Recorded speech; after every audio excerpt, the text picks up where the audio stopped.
Bili so nestanovitni časi. Slovenci smo se utapljali v množici narodov nekega cesarstva. Odrekali so nam enakovrednost in teptali slovensko besedo. Ustanavljali nemške šole in ponemčevali naše otroke.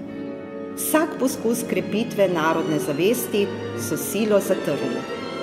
Zdelo se je, da je prihodnost slovenstva izgubljena. A moji bratje in nečak iz zakotnega, od Boga pozabljenega kraja slovenskega naroda niso zapustili. S svojim delovanjem in glasbenimi stvaritvami so ga dvignili med enakovredne v Evropi. Spomnili so nas, da imamo tudi mi plemenito in bogato zgodovino. Narodni zanos so budili v vsakomer, ki se je klical Slovenec. Približali so nam umetnost, ki smo jo prej le oddaleč opazovali. Z mehkimi zvoki svoje glasbe so spodbudili preporod slovenskega naroda.